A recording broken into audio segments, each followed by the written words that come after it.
So you're ready to dive into the world of effects pedals, but you're not sure where to start. Gear can be really expensive, and if you're not sure what you're doing, you might end up spending money unnecessarily or buying things you don't need in the first place. In this video, I will explain the essentials on getting your foot into the door while still being on a budget. Because gear can be expensive, I'm going to break this video down into 3 parts. 1.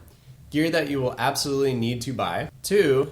Gear that you will need to thoroughly research and borrow from a friend and try out before you make your own purchase. 3. Gear that is optional, but I find to be very helpful in the world of effects pedals.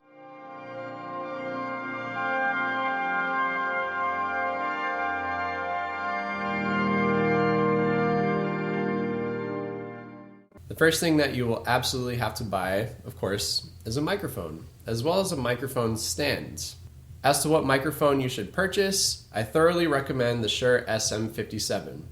It'll get a pretty good representation of your tone and a really good signal to go into your effects pedals. The second thing that you'll absolutely need is an XLR cable. This XLR cable is what connects the microphone into your effects pedals.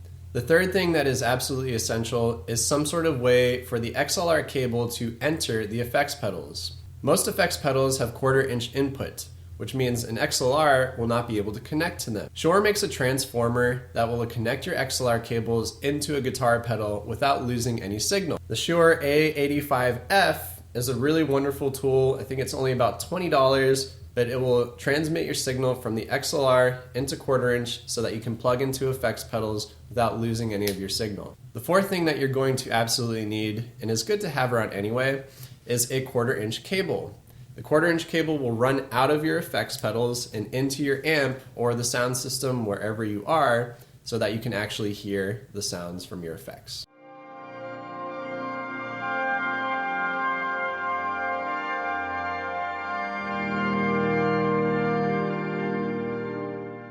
You might be wondering why we just went through all the essentials but haven't even mentioned an effects pedal yet. The reason is that these effects pedals can be very expensive and you should really do your research before you actually make your first purchase. While you're doing your research, I thoroughly recommend that you find a guitar friend or someone who has effects pedals already and ask to borrow a few basic effects. This will help you really narrow down which ones you really want to get into, which ones work better than others, and then guide your research in order to find the best effect for you. On top of that, you're going to need some sort of sound source. An amp, such as the Roland KC-60, is something that is also very expensive and should be thoroughly researched to find the best one for you. Naturally, I would go to a guitar buddy or a keyboard player friend and ask them if you could borrow one of their amps or speakers so that you can test out and see what works best. If you're looking for extra help into what effect types actually work best with a saxophone or really any wind instrument in general, I made a video way back talking about the effects that I personally use in an acoustic live setting.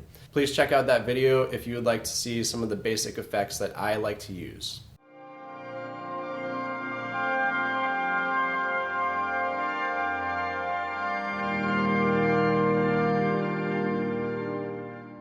The first optional item that I really like to have and helps my setup immensely is a volume pedal. Volume pedals are really great because when they are heeled down, they block any input going in, so there's no drums or anything leaking into the microphone and going into your amp or effects while you're not needing them. I also like this Dunlop mini pedal because this third jack here turns it into an expression pedal, which allows you to hands-free control some of the knobs on your effects pedals. Another piece of gear that is really handy in live acoustic settings in particular is a noise gate. I have the Boss NS2, which is really wonderful because not only is it a gate, but it also has a mute option. So when you put that, it'll just completely block any signal going in.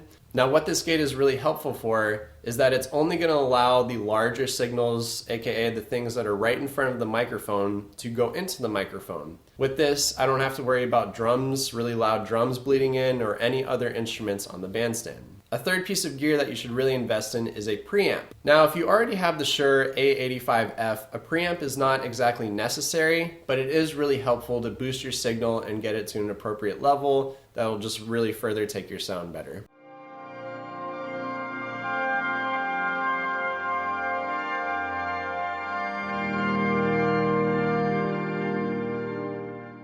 So here we have the SM57 and the stand, and you can see the XLR is plugged into it.